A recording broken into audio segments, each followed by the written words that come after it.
Salut les abonnés, ça fait super plaisir de vous retrouver. Bienvenue dans une vidéo X-Wing V2. Aujourd'hui, je ne suis pas seul. Pour m'accompagner et m'aider un petit peu aussi, je suis avec le fiston. Ça va? Et toi? Ça va, tranquille. Alors, aujourd'hui, c'est une vidéo un petit peu spéciale puisque nous allons vous présenter deux listes. Des listes qui sont en lien direct avec l'univers du Mandalorien. Donc on va vous présenter une liste Empire et une liste Mandalorienne, et ça n'a pas été une mince affaire, surtout pour la liste Mandalorienne, on vous expliquera pourquoi quand on y sera. L'idée, c'est premièrement que, à la fin de cette vidéo, si vous avez d'autres propositions à nous faire pour quelques listes que ce soit les Mandaloriens ou l'Empire, n'hésitez pas à utiliser les commentaires pour nous expliquer quoi et pourquoi. Voilà.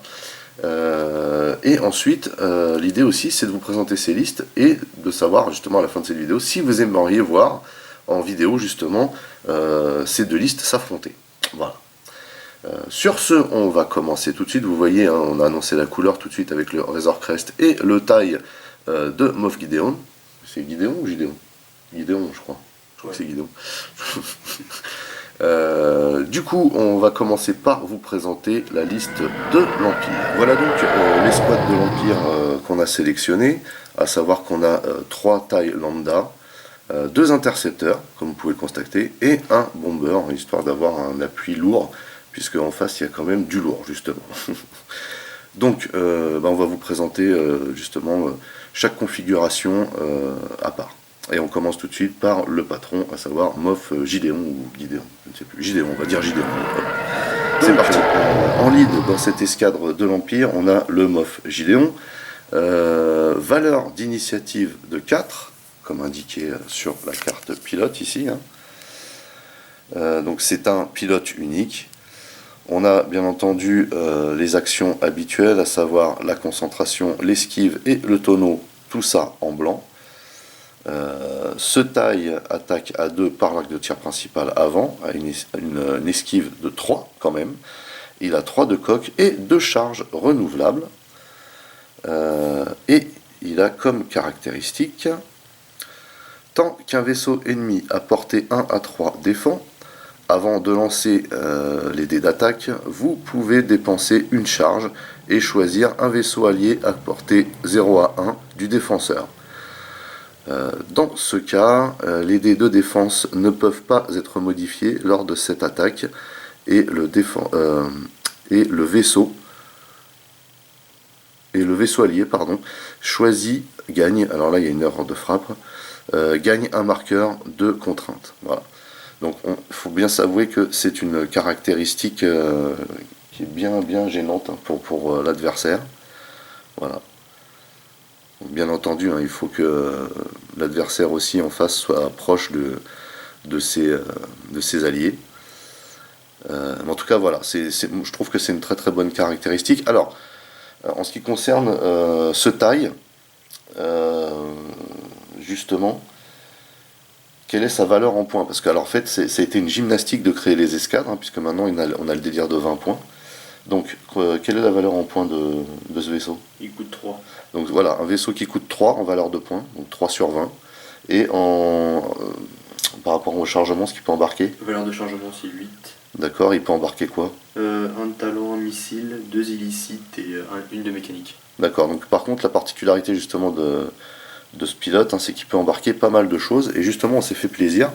Alors après, bon, bien sûr, c'est que 8, donc on ne peut pas embarquer des masses de choses. Mais ça laisse quand même pas mal de choix. Chose qu'on n'a pas vu avant de passer au reste, c'est les déplacements du taille normal. Donc pour ceux qui ne connaissent pas, à 1 on a le virage serré lambda à droite et à gauche. À 2 on a les virages serrés lambda à droite et à gauche, et le tout droit et les légers droite-gauche nous libèrent du stress. Voilà. À 3, pareil, on a toutes les manœuvres, donc à savoir virage serré, droite et gauche, et virage léger, droite et gauche, lambda, et le tout droit qui libère du stress. À 3, on a également un choréographe, ce qui est vraiment pas mal du tout. À 4, on a un tout droit lambda. On a également aussi un choréographe, encore.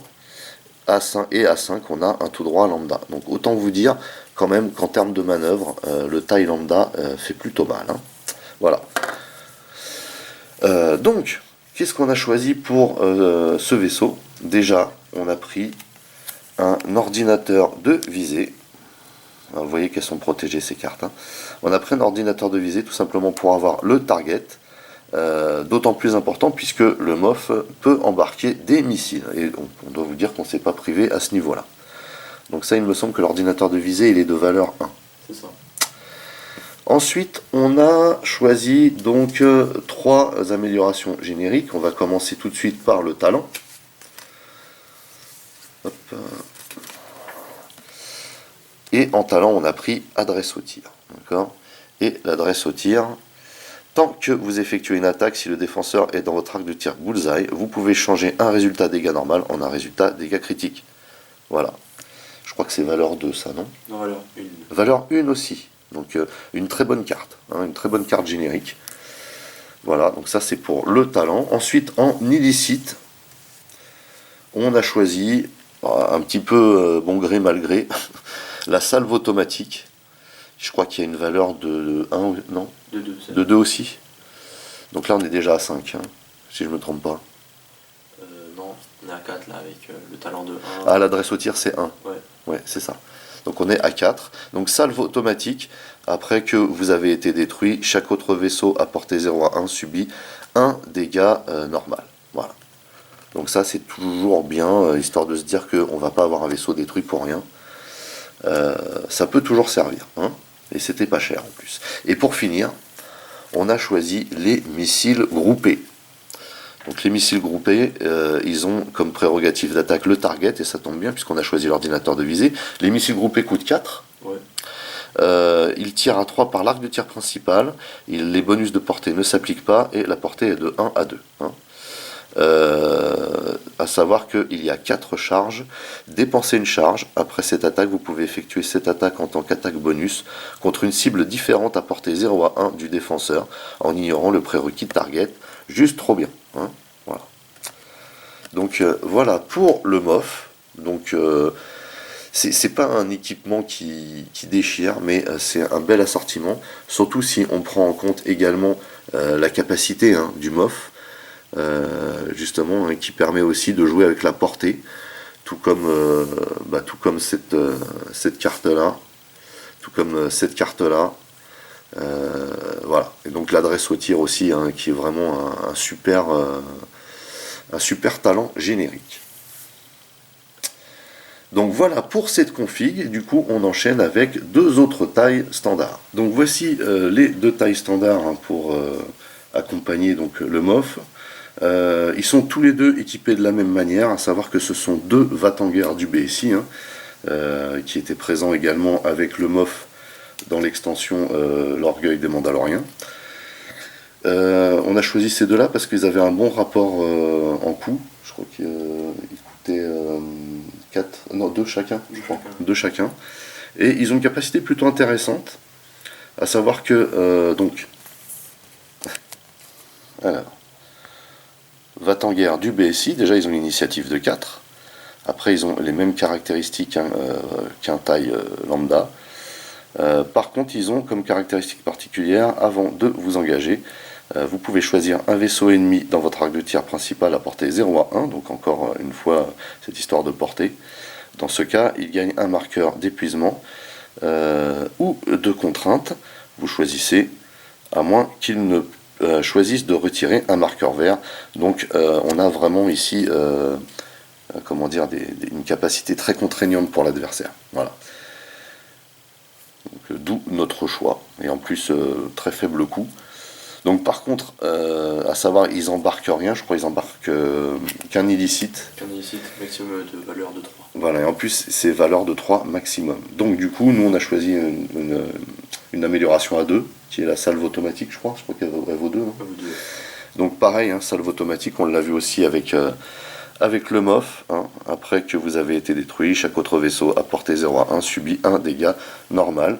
Et donc il y a toujours cette histoire de portée 0 à 1. Donc à savoir que cette escadre de l'Empire devra vraiment attaquer au plus près, être au plus proche des vaisseaux ennemis. Hein. Voilà, c'est ça l'idée aussi. Ensuite, on passe aux intercepteurs avec le premier intercepteur. Alors, Il s'appelle Tour Fenir, mais avant de parler du pilote, on va parler des déplacements. À savoir qu'on n'a absolument aucune idée pour les autres pilotes qu'on a choisis de leur situation dans l'univers Star Wars.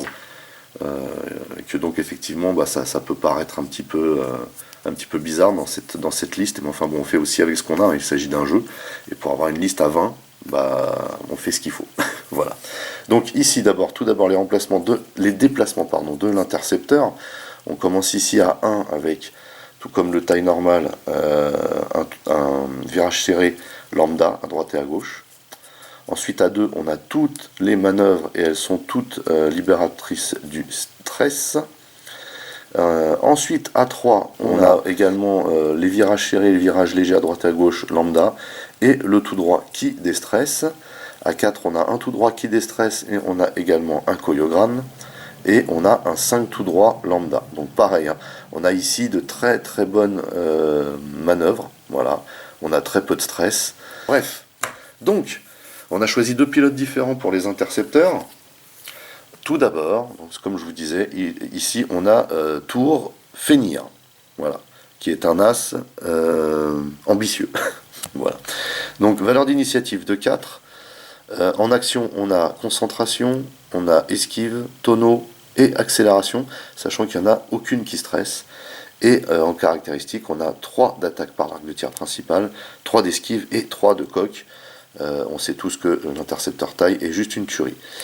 Lui, en capacité spéciale, il a, après avoir effectué une attaque, vous pouvez effectuer une action tonneau ou accélération, même si vous êtes stressé, ce qui peut facilement nous sortir d'un mauvais pas ou retourner la situation à notre avantage.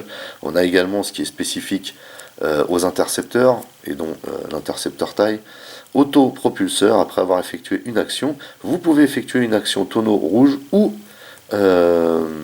accélération rouge. Voilà. Donc là, on peut réeffectuer une action après l'attaque, d'accord, et on peut encore effectuer une action après l'action. Autant vous dire qu'en termes de déplacement, ça peut être pas mal. Par contre, heureusement que les déplacements ne stressent pas, car on peut peut-être penser à un moment donné à abuser de cette capacité pour pouvoir justement bien se placer, se sortir d'un mauvais pas ou piéger l'ennemi. A savoir que Tour Fenir a une valeur de vaisseau de combien? 4. De 4, et il peut embarquer... Valeur de chargement de 9, ouais. 2 de talent, 1 de mécanique et une configuration. D'accord, donc 2 talents, c'est ça que tu as dit? 2 talents, une mécanique et une configuration. Alors la configuration, bah, elle est très simple, il n'y en a pas des masses, hein. On a pris celle qui va avec l'intercepteur taille. Donc là c'est autopropulseur standardisé, c'est-à-dire que on n'utilise plus la capacité qu'il y a là, mais celle-ci à la place. Donc contrôle sensible, remplacez votre capacité de vaisseau autopropulseur par la suivante, contrôle sensible. Pendant la phase de système, vous pouvez effectuer une action tonneau rouge ou accélération rouge, c'est-à-dire que on a la même capacité que là, sauf qu'on change le moment où on l'a fait. Et c'est vrai que pendant la phase de système, bah, ça confère un très très gros avantage. Donc ça, très très bien. En tout cas, j'ai envie de dire quasiment indispensable pour l'intercepteur. Ensuite, on a choisi en mécanique l'ordinateur de visée qui donne le target. Voilà. Ça, c'est... le target, c'est vraiment un avantage quand même en termes de combat, hein, quand on doit relancer les dés. Voilà, c'est vraiment bien de l'avoir. Et enfin, on a choisi 2 talents. Alors, l'ordinateur de visée, je me rappelle, c'est 1, je crois. Ouais. Et contrôle sensible, c'est 0. C'est ça. Ouais. Et donc, on a choisi 2 talents, à commencer par Prédateur. C'est pas très étonnant. Tant que vous effectuez une attaque principale, si le défenseur est dans votre arc de tir bullseye, vous pouvez relancer un dé d'attaque. Autant vous dire que c'est quasiment indispensable. Voilà, et valeur de prédateur en termes de points, 2. Et on a ici la feinte. Alors la feinte en prérogative, c'est pour les vaisseaux petits ou moyens. Tant que vous effectuez une attaque, si vous avez un marqueur d'évasion, vous pouvez changer un des résultats évasion du défenseur en un résultat œil. Voilà. Donc je dois vous avouer que je suis assez fan de cette config. Je trouve qu'on a un bel assortiment ici pour donner de bons atouts à cet intercepteur taille qui, il faut bien l'avouer, a de la gueule. Hein. Franchement, ça déchire.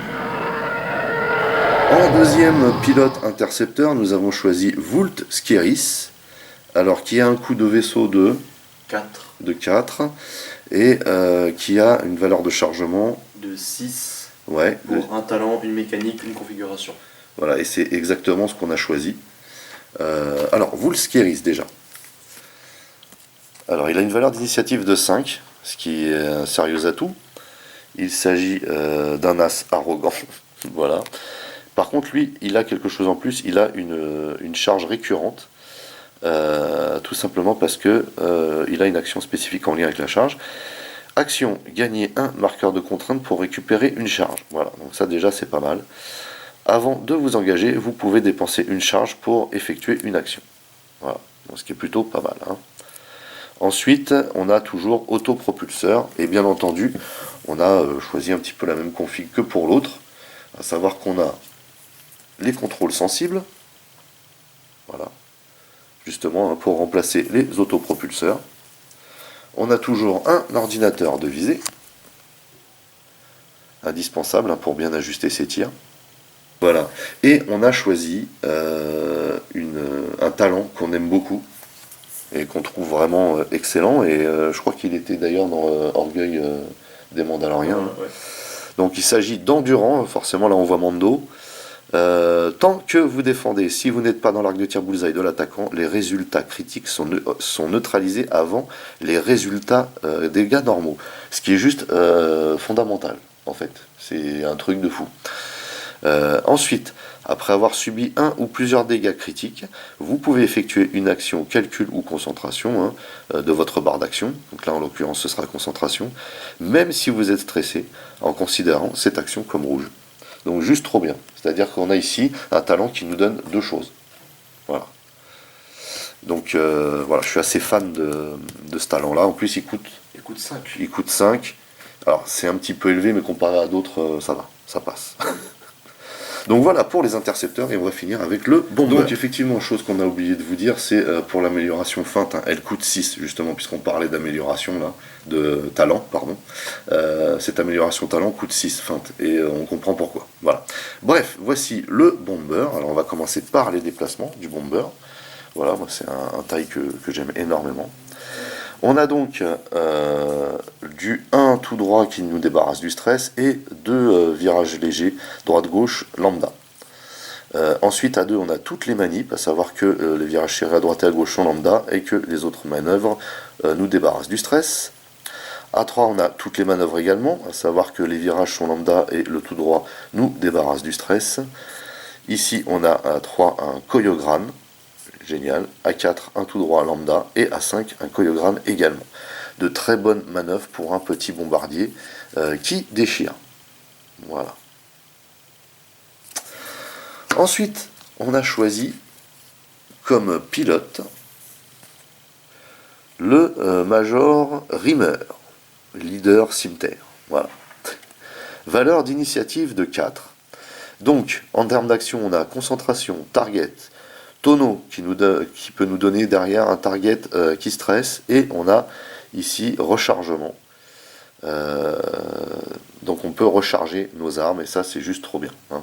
En gros, quand on utilise des charges pour balancer des missiles ou ce genre de choses, on peut les récupérer en faisant un rechargement.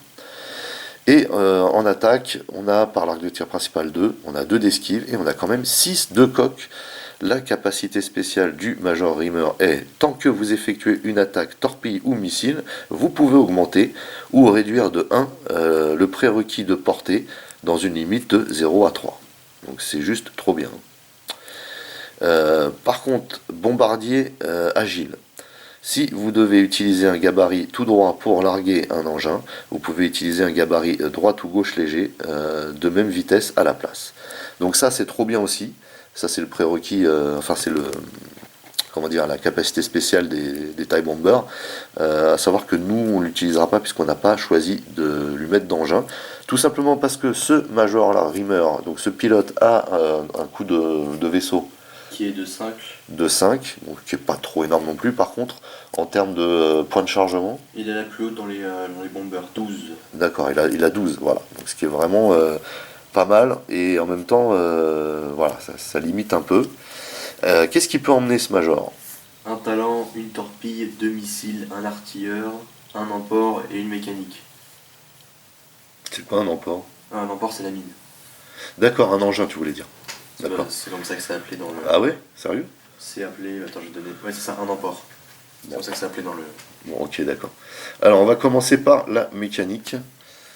Alors, on a choisi ceci. Munitions à sûreté intégrée, tant que vous effectuez une attaque torpille ou missile, donc c'est en lien toujours avec la capacité du pilote. Après avoir lancé les dés d'attaque, vous pouvez annuler tous les résultats des dés pour récupérer une charge que vous avez dépensée comme coût de l'attaque, ce qui vous évite forcément d'utiliser une action rechargement. Hein, voilà. Donc ça, c'est toujours bien de l'avoir. Hop. Et ça coûte 1. Et ça coûte que 1, effectivement. Ensuite, on a donc un talent qui coûte 1, je crois, qui est adresse au tir. Tant que vous effectuez une attaque, si le défenseur est dans votre arc de tir bullseye, vous pouvez changer un résultat dégâts normal en un résultat dégâts critique, ce qu'on a déjà vu, je crois, auparavant. Donc ça, très bien aussi, une bonne chose. Et ensuite, on a missile et torpille, à commencer par missile diamant bord, qui a un coût de 5. Donc qui prend les 2 emplacements missiles du bomber. Alors il tire à 3 par l'arc de tir principal, les bonus de portée ne s'appliquent pas, et la portée est entre 2 et 3. Et on a 3 charges.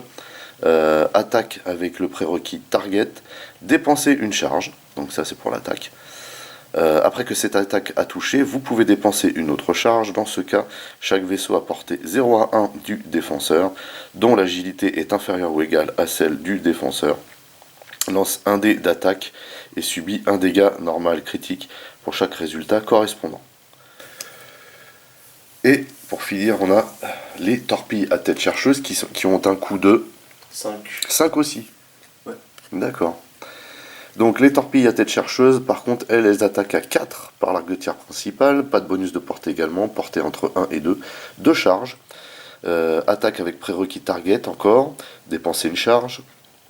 Après que vous avez déclaré le défenseur, il peut choisir de subir un dégât critique. Dans ce cas, sauter les étapes dés d'attaque et dés de défense et considérer que l'attaque a touché. Voilà, ça c'est juste trop bien. Donc voilà pour cette liste de l'Empire, comme je vous l'ai expliqué, hein, il y a des personnages, on ne sait pas si s'ils coïncident à la même époque que celle du MOF. Mais bon, effectivement, voilà, il fallait faire une liste de 20, donc du coup on est arrivé à 20 pile poil. Ce qui est fortement recommandé de faire d'ailleurs, et on a quasiment blindé tous les points de chargement, sauf pour les 2 va-t-en-guerre, on a pris des illicites à 2 alors qu'ils ont un chargement de 3.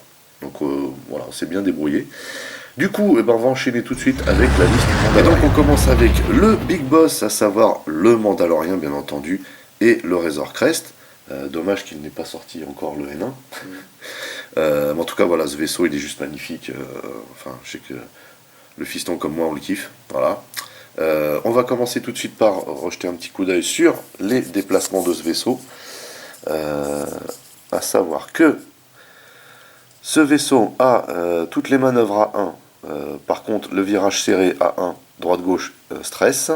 Les virages légers droite-gauche sont lambda. Le tout droit libère du stress. À 2, on a le tonneau de talon de chaque côté. Ensuite, on a toutes les manœuvres, à savoir que les virages légers et serrés sont lambda et que le 2 tout droit déstresse. Ensuite, à 3, on a toutes les manœuvres également, ce qui est plutôt bien. À savoir par contre que les virages serrés à 3 droite et gauche stress, ce qui est plutôt pas cool parce qu'en fait c'est une manœuvre qu'on utilise beaucoup sur la table. Les virages légers, eux, par contre, sont lambda, et le tout droit à 3 déstresse. Le tout droit à 4 déstresse également. On a un 5, un Koyogran à 5, et on a une manœuvre stationnaire qui, bien entendu, stresse. Donc un très très beau panel de manœuvres, hein, ce qu'on avait pu voir pendant la vidéo déballage de ce vaisseau. Ensuite, on a pris donc le Mandalorien. Alors, vous vous demandez pourquoi. Savoir que moi, j'ai en fait, dans mon rangement, j'ai mis des sleeves verts pour les Mandaloriens. Verts, je ne sais pas pourquoi. Et quand en plus ils sont chasseurs de primes, ils ont le droit à une pastille bleue. À savoir que les chasseurs de primes tout court ont, eux, un sleeve bleu. Voilà.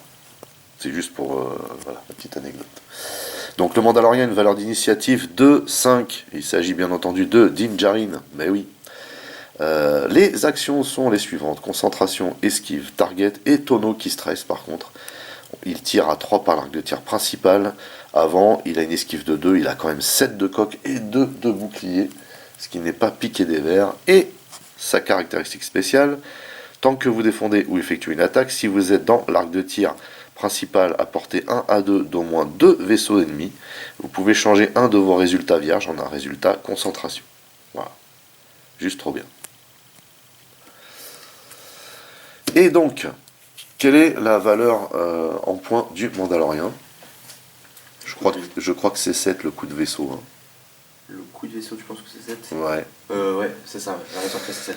Le Razor Crest c'est 7. Et en termes de points de chargement? Alors, faut que je le retrouve. Vas-y, je t'en prie. C'est un Rakai Selara, non? Ouais, c'est ça. Coup 7, valeur de chargement 20. Valeur de chargement 20. Alors déjà, c'est juste énorme. Hein. Voilà. Donc qu'est-ce qu'il peut embarquer?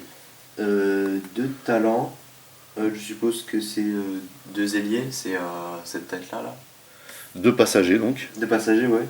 Un canon, un artilleur, 2 illicites, une de mécanique et un titre. Et ben avec tout ça. Donc il a fallu choisir bien sûr, hein, car il faut savoir quand même que dans tout le matos qu'on voulait mettre à l'intérieur, c'est quand même beaucoup de. Enfin il y a beaucoup de coûts. Voilà.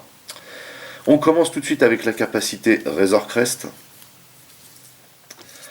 qui coûte 0 si je ne me trompe pas, ou 1. 0 ou 1. Le coup de 0, c'est ça. Donc vaisseau d'assaut ST-70, donc voilà, ça coûte 0, donc déjà ça c'est plutôt bien, surtout quand on voit ce que ça procure.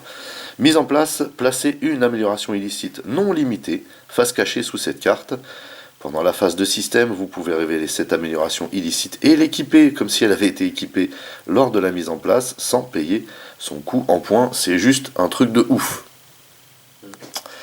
Et en plus de ça, ça vous donne aussi l'esquive qui peut vous donner aussi un tonneau qui stresse. Voilà, pourquoi pas. Donc une appellation chambée. Et donc, pour aller avec cette appellation, nous avons choisi un illicite donc non limité qui est les Super Blasters de poupe pour les vaisseaux moyens ou grands. Voilà. Alors les Super Blasters de poupe tirent à 2 par l'arc de tir principal à arrière. Les bonus de portée ne s'appliquent pas, par contre la portée est de 0 à 1. Et il y a 2 charges. Cette attaque peut être effectuée à portée 0, donc ça c'est juste trop bien. Et pour attaquer, il faut dépenser une charge. Voilà. Donc voilà ce qu'on a choisi pour justement aller avec l'appellation Razor Crest. Ensuite, on a une mécanique optique mandalorienne, je crois que ça vaut 5 ou 6, quelque chose comme ça. Une mécanique. C'est pour les Mandaloriens, donc. C'est 5, ça coûte 5. Voilà, donc 5, vous voyez, c'est pour les Mandaloriens, ça tombe bien. Optique mandalorienne, on a 2 charges. Pendant la phase de système, vous pouvez dépenser une charge pour verrouiller un objet dans votre arc de tir principal. Tant que vous effectuez une attaque principale, si vous avez un verrouillage sur le défenseur, ignorez les obstacles au-delà de la portée 0 qui gênent cette attaque. Voilà. Donc ça, c'est juste excellent. Hein. Limite indispensable. Ensuite, on a 2 talents. À commencer par Célèbre, hein, qui coûte 2, je crois. Je ne me trompe pas. C'est 2. C'est 2, hein. Donc voilà, ensuite on a Célèbre, donc qui coûte 2 en valeur de chargement, qui exige d'avoir un illicite équipé. Alors je me suis posé la question, est-ce que ça considère que l'illicite qu'on a choisi de mettre en cachet lors de la mise en place peut être considéré? Et effectivement, quand on relit le texte, oui, puisqu'il dit que on considère qu'il a été en fait placé lors de la mise en place sans payer son coût. Voilà. Donc du coup, on peut le mettre. Célèbre, par contre, c'est un talent à puce, hein, peut en avoir qu'un seul, et pour cause, il y a 2 charges récurrentes. Après que vous avez défendu, si l'attaquant est dans votre arc de tir, vous pouvez dépenser une charge. Dans ce cas, l'attaquant gagne un marqueur de contrainte. Tant que vous effectuez une attaque, si le défenseur est contraint, vous pouvez relancer un résultat vierge. Voilà. Donc pour 2, vraiment pas mal du tout. Hein. Et j'aime beaucoup cette carte. Et le deuxième talent qui est endurant, hein, qu'on a vu tout à l'heure, puisqu'on l'a mis aussi dans l'escouade de l'Empire, qui coûte, je crois, 4 ou 5. Je ne sais plus. 5, je crois. Je ne sais plus. Donc endurance, ça coûte 5. Ouais. Coûte 5. Tant que vous défendez, si vous n'êtes pas dans l'arc de tir bullseye de l'attaquant, les résultats critiques sont neutralisés avant les résultats dégâts normaux. Après avoir subi un ou plusieurs dégâts critiques, vous pouvez effectuer une action, calcul ou concentration de votre même si vous êtes stressé en considérant cette action comme rouge. Voilà, donc on l'a vu tout à l'heure, mais il fallait le relire pour cette série. Ensuite, on prend un passager, et quel passager? On prend l'enfant. L'enfant, je crois qu'il coûte 7. C'est ça. Donc Grogu. Alors Grogu, pareil, c'est un personnage à puce, forcément. Impérial, donc il peut aller avec les impériaux, rebelle ou racaille. Pourquoi pas. Alors déjà, Grogu, il confère 2 de force à Din Djarin. C'est-à-dire que on peut tricher avec les résultats de dés en attaque ou en défense, sachant que ces points de force sont renouvelables sous certaines conditions. Mais aussi, l'enfant apporte également autre chose. Pendant la mise en place, après avoir placé les forces, choisissez un adversaire, il assigne l'état poursuite impitoyable à 2 de ses vaisseaux. Voilà, donc ça on va le lire après, poursuite impitoyable. Votre force perd l'icône récurrente après avoir défendu. Si vous avez subi au moins un dégât lors de cette attaque, récupérez une force. Voilà. Donc à chaque dégât, on récupère de la force. Et voilà, c'est vraiment intéressant, je trouve, comme carte parce que elle a double utilité. Voilà. Et donc, l'enfant, quand il assigne la poursuite impitoyable à un adversaire, celui-ci met donc ces 2 jetons sur 2 de ses vaisseaux. Voilà. Voilà, on voit la petite photo de Grogu. Et donc là, je vais vous la lire comme si on me l'avait assigné. Après que vous avez effectué une attaque, si le défenseur est équipé avec l'enfant, vous pouvez verrouiller le défenseur. Donc ça, c'est la contrepartie. Ce qui en gros oblige un petit peu l'adversaire à verrouiller Din Djarin. Et donc ce qui permet de laisser un petit peu le champ libre peut-être pour d'autres vaisseaux alliés ou amis. Donc voilà. Et pour finir, il restait un point. Donc on a choisi un chasseur de primes très connu, sauf qu'on sait pertinemment que à l'époque du Mandalorien, il n'était pas vivant, hein, il était déjà mort depuis longtemps. Ouais. Mais quelle ne fut pas notre surprise de voir qu'il ne coûtait que 1. Et oui, il ne coûte que 1, c'est l'artilleur Greedo. Alors Greedo, il a, donc bien sûr c'est un personnage à puce, c'est un artilleur, il a une charge récurrente.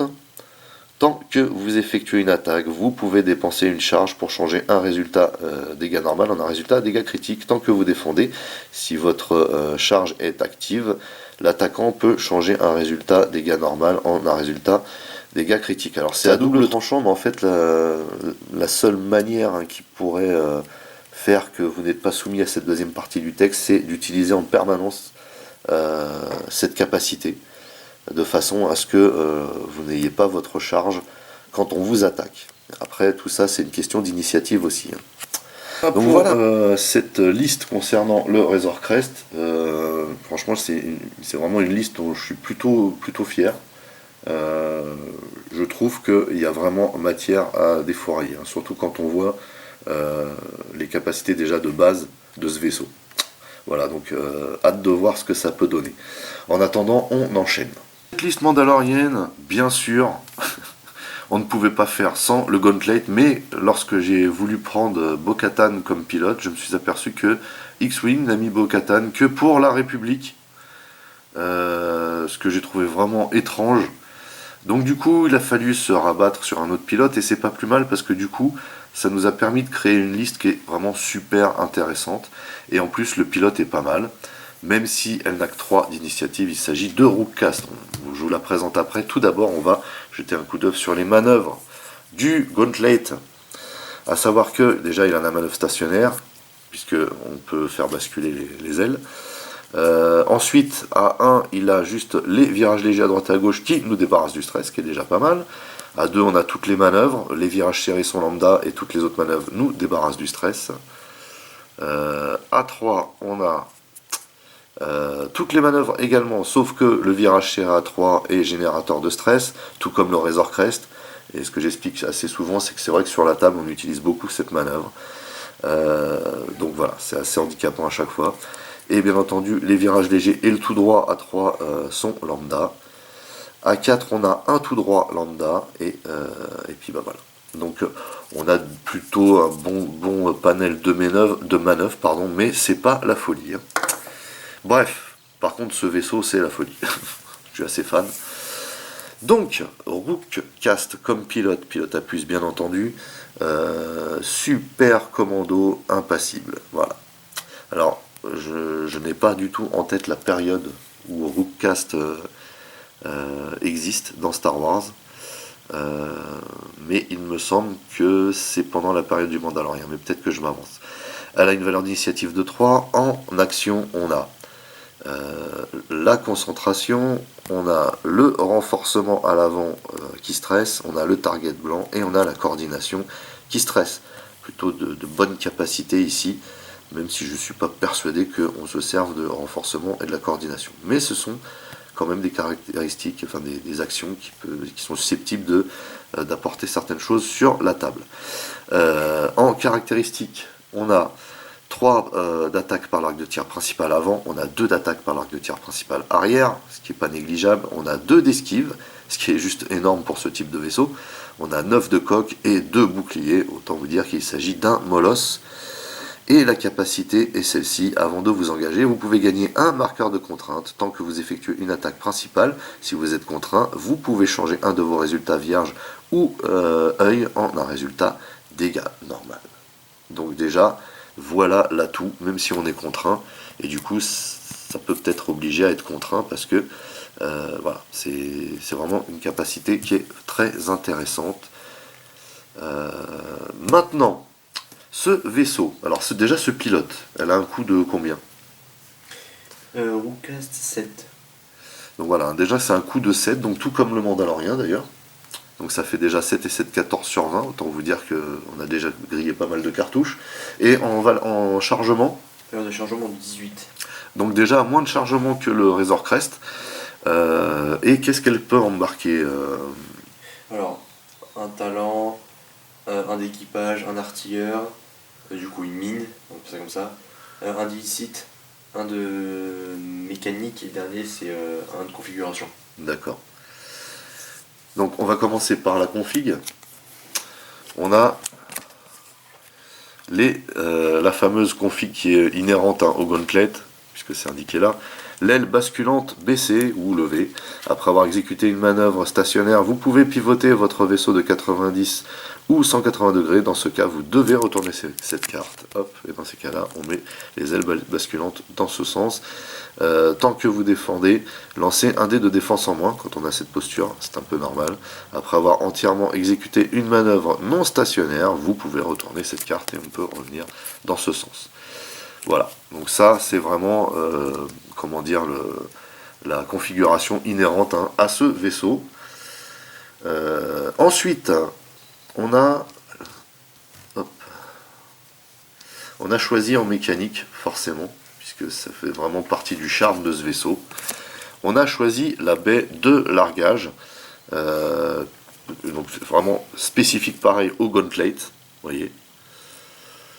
Et donc la baie de largage, si vous êtes censé larguer un engin distant équipage en utilisant un gabarit tout droit, vous pouvez utiliser un gabarit de virage sur l'aile, léger droite ou gauche, de même vitesse à la place, et vous pouvez aligner la ligne centrale de ce gabarit avec les pointillés du côté gauche ou du côté droit de votre vaisseau au lieu de vos glissières arrière. Donc vraiment spécifique à la baie de largage, mais c'est pas ça qui est le plus intéressant. C'est que en fait il faut retirer un emplacement engin et le remplacer par deux emplacements équipage. Et forcément, puisque en équipage, et ce qui réclame d'ailleurs deux équipages, hein, équivaut combien d'ailleurs? Les super commandos mandaloriens. C'était deux d'équipage. Voilà, deux d'équipage, mais il coûte quand même 7 en chargement. D'ailleurs, baie de largage, ça coûte combien? Ça coûte 1, ça fait 8 en tout là. D'accord, et l'autre c'était gratos, hein, l'aile basculante, ouais. La configuration sur gratos. Ok, d'accord. Donc là, racaille, vaisseau non petit, et oui, forcément. Ici, on a donc les super commandos mandaloriens à puce, forcément. On a deux charges. Pendant la phase de système, vous pouvez dépenser une charge pour larguer un engin distant équipe commando en utilisant le gabarit 1 tout droit. Vous pouvez placer cet engin en utilisant ses glissières avant ou arrière, ou comme explicite et expliqué précédemment, justement grâce à la baie de largage sur les côtés. Les charges de cette carte ne peuvent pas être récupérées, ce qui semble logique, hein. Donc les super commandos mandaloriens, on en a deux. Il s'agit de ceux-ci sur la table, ce sont les A et les B, vous voyez, stylé. Et on a deux cartes super commando mandaloriens, la A et la B, hein, sont strictement les mêmes. Ils attaquent à deux par l'arc de tir principal avant. Les bonus de portée ne s'appliquent pas, la portée est de 1 à 2. Ils ont quand même deux d'esquive, deux de coque et deux charges. Pourquoi ils ont deux charges? Eh bien tout simplement à cause de leur capacité. Après qu'un vaisseau ennemi vous a chevauché, il gagne un marqueur de contrainte. Donc ça déjà, c'est pas mal. Ensuite, on a phase d'activation. Au début de cette phase, vous pouvez vous repositionner en avant en utilisant un gabarit 1, virage serré à droite ou à gauche, ou 2 tout droit. Phase d'engagement, vous ne pouvez pas attaquer s'il y a des vaisseaux ennemis à portée 0. Pour effectuer une attaque, vous devez dépenser une charge. Tant que vous effectuez une attaque, vous pouvez changer un résultat œil en un résultat dégâts normal. À savoir que pareil ici, les charges ne sont pas récurrentes, hein. Donc c'est un peu un one shot. Mais je trouve ça intéressant parce que du coup ça ramène un peu plus de monde sur la table. Et ça peut faire aussi une bonne diversion. Sachant que ça peut aussi faire mal en l'occurrence. Ensuite on a le talent intrépide qui coûte 3. Spécifique au racaille. Tant que vous effectuez une attaque principale par l'arc de tir principal avant, si la portée d'attaque est 1 et que vous êtes dans l'arc de tir principal du défenseur, vous pouvez changer un de vos résultats en un résultat dégâts normal. Voilà, donc un petit bonus non négligeable. Ensuite on a un artilleur. Il s'agit de l'artilleur de poupe vétéran qui coûte 3. Voilà, il faut avoir l'arc de tir arrière, ce qui est normal. Après avoir effectué une attaque principale par l'avant, vous pouvez effectuer une attaque principale par l'arrière. Bonus, juste indispensable. Et enfin, pour finir, bien entendu, on a pris un passager et on a pris Bo-Katan. Voilà, terrible. Rebelle ou racaille, donc là en l'occurrence il s'agit de racaille. Alors que vous avez effectué une attaque, si le défenseur a été détruit, chaque vaisseau allié à portée 0 à 2 peut retirer un marqueur rouge ou orange. Ça, c'est juste trop bien. Surtout quand on affronte une meute comme l'Empire et qu'on détruit quand même plusieurs vaisseaux, par exemple. Du coup, ça permet de libérer les vaisseaux alliés, sachant que celui-ci prend quand même beaucoup de place. Donc voilà pour cette config que j'aime énormément aussi. J'aime énormément la config de ce gauntlet, à savoir qu'on a réussi à remplir tous les slots. Et qu'on a pu prendre justement ce qui fait le charme de ce vaisseau, à savoir les super commandos mandaloriens. Seule déception, ce que je vous disais, c'est que il n'y a pas Bo-Katan comme pilote chez les racailles. Voilà, je trouvais ça assez étrange, un petit peu dommage, mais il n'est pas dit du coup que si Bo-Katan avait été disponible comme pilote chez les racailles, on ait eu le même coup que pour par exemple Rookcast. Voilà. Et bien sûr, on va terminer cette liste avec une surprise. Le Shadowcaster. Et oui, parce que en fait, pour la petite histoire, quand on a fait notre liste mandalorienne, au départ, on voulait mettre le Fire Spray de Boba Fett. Sauf que lui aussi, il fait 7. Donc 7 x 3, 21. Bah, c'était pas possible. Et il a fallu chercher pour trouver un vaisseau qui puisse rentrer dans le cadre, qui soit mandalorien entre guillemets. Et quelle bonne surprise, le Shadowcaster. Je suis absolument fan de ce vaisseau, déjà parce que je lui trouve un look mortel, mais en plus ça fait trop longtemps que j'ai envie de le jouer. Donc on a ce vaisseau de poursuite de classe Lancer aka le Shadowcaster. On va regarder tout de suite déjà les déplacements. À savoir que à 1, il a les virages légers droite et gauche et le tout droit lambda.